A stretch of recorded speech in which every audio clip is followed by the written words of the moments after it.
Bonjour, and welcome to Story Lab. This week, we're talking about joy, while we take a look at the story of a celebration where they had some pretty miraculous beverages. Who's gonna help me slice the cheese?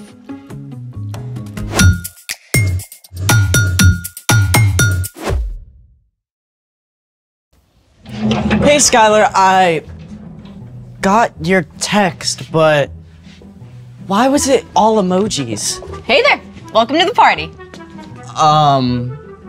Barbara. Up. Intros first.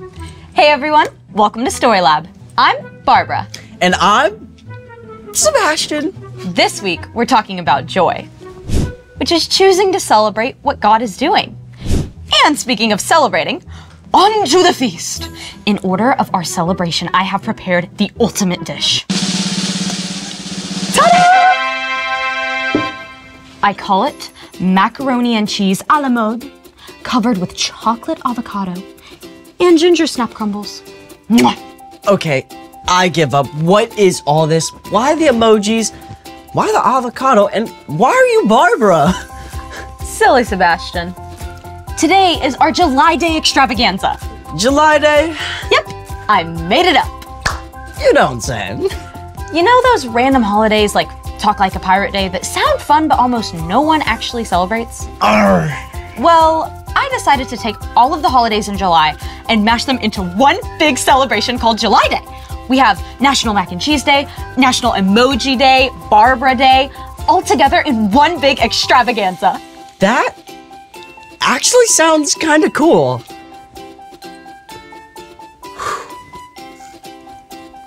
And this is surprisingly tasty. Right? In a weird, I would never do this myself kind of way. There's always a reason to celebrate, and in honor of July Day, I've planned a special experiment. Let's make it! For today's experiment, we're going to make that classic soft drink, root beer. Oh, so National Root Beer Day is also in July. No, that's in August. Keep up. But, sure. To start, you'll need 2 liters of distilled water, 1 cup of sugar, 1 bottle of root beer extract. Root beer extract was traditionally made from sassafras bark, but currently contains wintergreen, licorice, and vanilla. Thank you, random announcer voice. You will also need red and green food coloring, kitchen tongs, a large bowl, a stirring spoon, and our secret ingredient, 1 pound of dry ice. Warning! Always have adult supervision when dealing with dry ice. What he said. Where do we start? Step 1, you'll need to add all of your ingredients to the bowl. Start with the water first.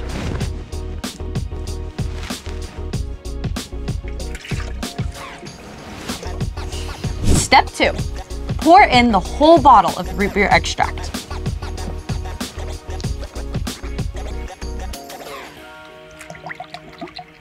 Step 3, add 1 cup of sugar and stir until the sugar fully dissolves into the water.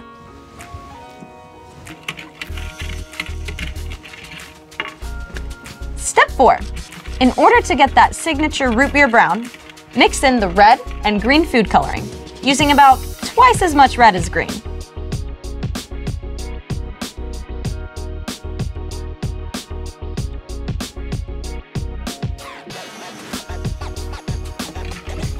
Now that's starting to look like some root beer.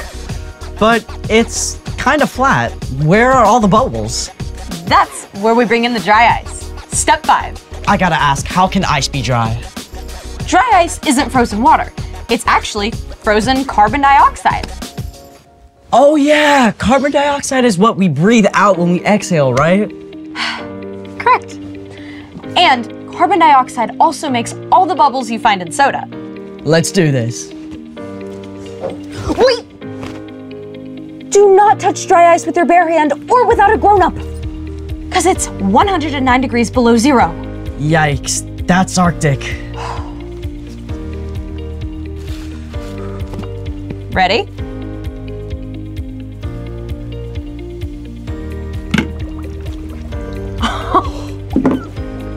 Whoa! You know, it looks like a scene from a scary movie. When dry ice is added to a liquid, it immediately changes to a gas through a process called sublimation. The gas fizzes, creating carbonation. Check out all the bubbles. Aw, cool. Could take a while for that dry ice to sublimate. While we wait, it's time for... The story before the story. Today, we're in the book of John, which tells the story of Jesus. Jesus came to earth as a baby. He's the Son of God, but we don't know much about his early years. We do know that, just like us, he had a lot to learn. As he grew up, Jesus became wiser, stronger, and more pleasing to God and to people. When Jesus was about 30 years old, he went down to the Jordan River to be baptized by his cousin John. God spoke from heaven and said, "This is my son, and I love him." Afterward, Jesus began to teach and gather followers. Which is where our story starts. Take it away. Hey everyone, I'm Jen. Hope you're ready to celebrate because we're headed to an awesome wedding in the village of Cana. So far, no one knew about Jesus, but this began to change at a wedding that Jesus attended in Cana, along with his mom Mary and his new followers. Everyone was enjoying the excellent feast and the wine that went with it. At that time, water often wasn't clean or safe to drink, so most people drank wine. A wedding celebration would last for days, and the hosts were expected to provide all the food and drink for their guests. The wedding feast was in full swing until Mary noticed a big problem. All the wine was gone! This was a huge fail. Running out of wine meant that the bride and groom would be humiliated. Mary knew that her son was special. She turned to him and pointed out, "Do you see? They have no more wine." No wine? Well, that's a disaster. Total party foul. Jesus told his mother, Why are you telling me about this? The time for me to show who I really am isn't here yet. but Mary wouldn't take no for an answer. She marched up to the servants and said, "Do what he tells you." Okay. 6 giant stone jars stood nearby. These were used for ceremonial washing and could each hold more than 20 gallons of water. Fill the jars with water. You got it, boss. Why are we doing this again? His mom said we have to. Makes sense. You never want to disobey somebody's mama. After the jars were filled, Jesus told the servants, Now dip some out. Take it to the person in charge of the dinner. 1 cup of water coming up.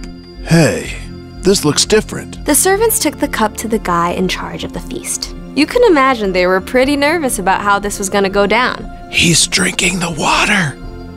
I don't think that's water anymore. Sure enough, the guy in charge immediately pulled the groom to one side.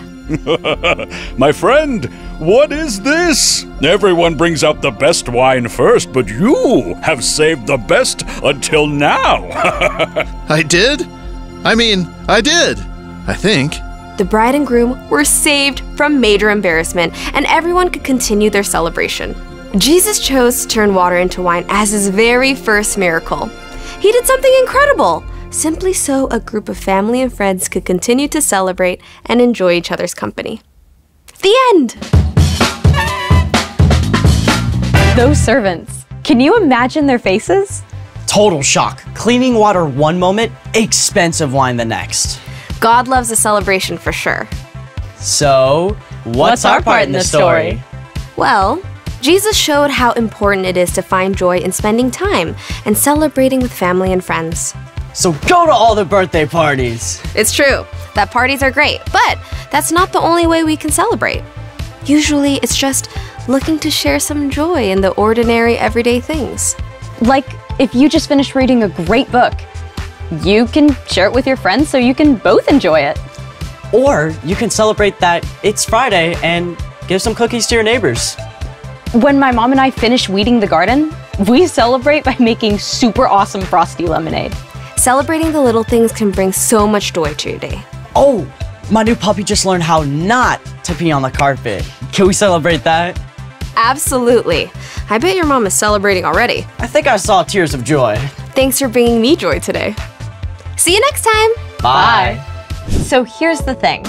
Jesus showed us how to have joy. And Jesus valued celebration because it brings people joy. Now can we celebrate our root beer? You know it.